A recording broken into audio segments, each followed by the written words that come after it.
for.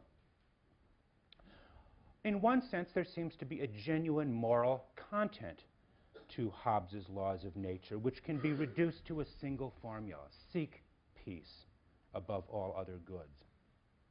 Hobbes, more than anyone else, wants us to value the virtues of civility. That is those, you might say, summed up in a word, are what the 19 laws of nature command. The civility entails the virtues of peace, equity, fairness, playing by the rules. Peace is for Hobbes a moral good, and the virtues are those qualities of behavior that lend to peace, and vices are those that lead to war. Consider the disadvantages of war and the benefits of peace. Here is what Hobbes writes. In such a condition, that is the state of nature, there is no place for industry, because the fruit thereof is uncertain, and consequently no culture of the earth, no navigation, nor building, nor instruments of moving and removing things as require much force, no knowledge of the face of the earth, no account of time, no arts, no letters, no society, and which is worst of all, continual fear and danger of violent death. This is, again, the sort of existential condition in which Hobbes wants to put us in the state of nature, and all the benefits he lists there, he enumerates, that are denied to us in such a condition. Again, no knowledge, no geography, no cultivation of the earth, no navigation or building. All of these things are the fruits of peace, he tells us.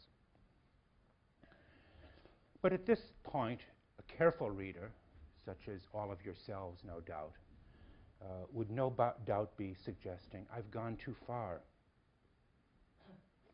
in suggesting or calling Hobbes a moral philosopher whose motto, in a way, could be summed up in the phrase, give peace a chance.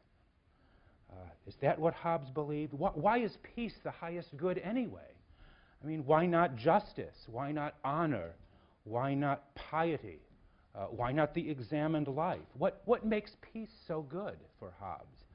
Well, I've quoted him on a number of reasons, but one suggestion might be that it is not so much peace alone that Hobbes cherishes as life. Peace is a means to life. Every creature, he says, has a built-in desire to preserve itself, to persevere in its own existence, to continue in its own steady state, you might say, and to resist invasion or encroachment by others. We are all endowed, he says, with a kind of natural right to life. And the desire to preserve oneself is not just a biological fact, although it is also that. It is for him a moral right. It is a moral entitlement. Every being has a fundamental right to its own life. We not only have a right to our lives, but to do whatever we regard as needful to protect our lives. And again, this is not simply a brute fact of nature. It is a moral entitlement for Hobbes, the source of human worth and dignity. But now you will suggest I've really gone too far, attributing to Hobbes a doctrine of human dignity that one might expect to find in a philosopher like Kant or someone else. Didn't Hobbes cynically write in chapter 10, the value or worth of a man is of all things his price? What price we will fetch in the marketplace, no doubt. The value or worth of a man is his price.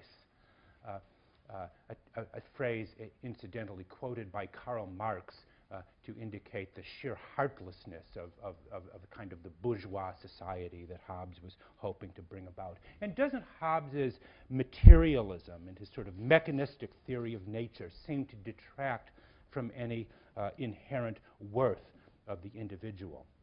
I mean, there seems to be something to that, and yet Hobbes certainly regards life as a precious good, perhaps the most precious good of all, and he writes with a lively sense of how fragile and endangered life is.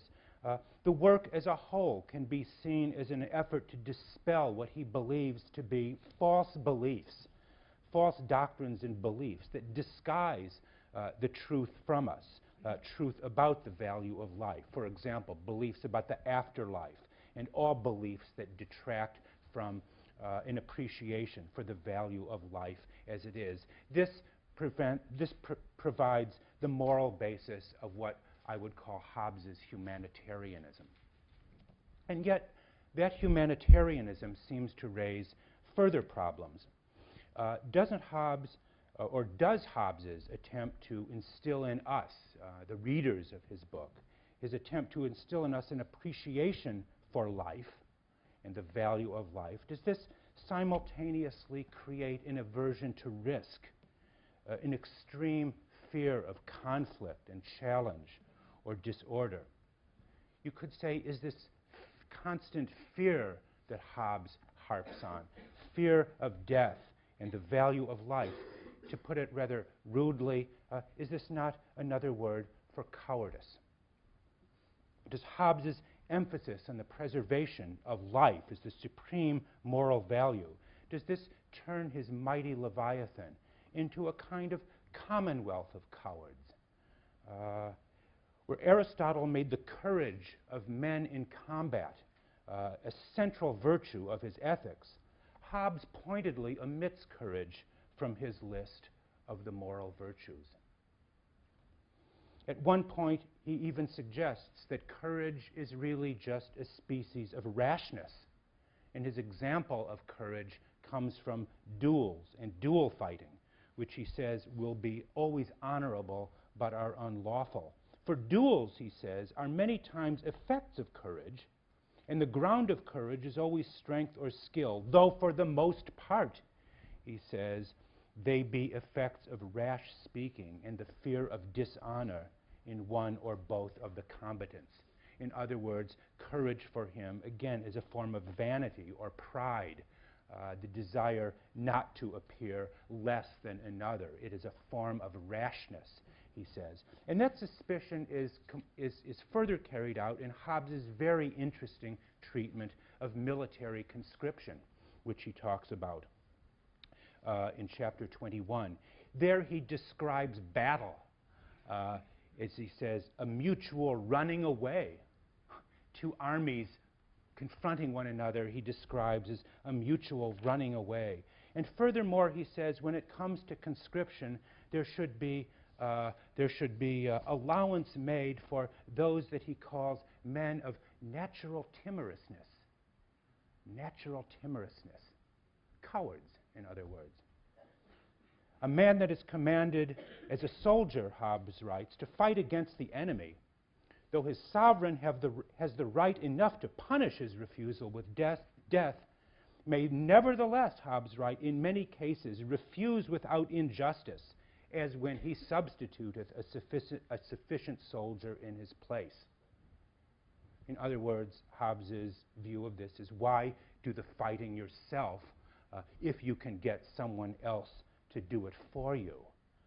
There is no intrinsic virtue in courage or battle if you can get somebody else to do the job for you. A sort of perfect description, I think, of our volunteer army, how we pay people to do this difficult and dangerous work for us. But the question is, can even a Hobbesian society, one which insists on rules and so on, can a Hobbesian society do entirely without? If that's my analyst calling, could you tell him I'll be a little late for today's appointment? That'd be good. Okay. Anyway, can a Hobbesian society do without what we might call them the manly virtues, the civic virtues, pride, love of honor, that Hobbes seems to condemn? Consider the case of Ralph Esposito. Who was Ralph Esposito, you ask? His name is not in the index of Hobbes's book. But Mr. Esposito is a New York City fireman who came to Branford College to be a master's tea guest not long after 9/11. And at length, he discussed there people like himself who daily risk their lives running into burning buildings to rescue total strangers. Why do people do this? Is it because some people have a kind of built-in sense of thumos, you know, that wonderful Platonic term, pride, courage, love of risk that no society, not even a Hobbesian one, can do without? Even Hobbes's society presumably cannot do without a fire department or a police department. Yet if one were to follow Hobbes's risk-averse psychology, if one were to follow the 19 laws of nature that advise us to seek peace and to avoid conflict, why would anyone ever become a fireman, a soldier, a risk-taker, a policeman of any sort? Why would anyone ever risk one's life for one's country or a cause just to help other people, people that we don't know and probably will never know? Even in the passage that I cited earlier, where Hobbes describes the benefits of civil society, he speaks of activities like navigation, exploration, and industry. Presumably, these are activities that are all engaged in risk-taking behavior of one kind or another that seem not to be able to be explained by Hobbes's law of nature alone. So the question I want to leave you with today, and that I want to pick up again on Wednesday, is, in the end, what do societies require more of? Do they require more of Hobbes's men of natural timorousness, or do they require more Ralph Esposito's? And on that, we'll finish up Hobbes on Wednesday.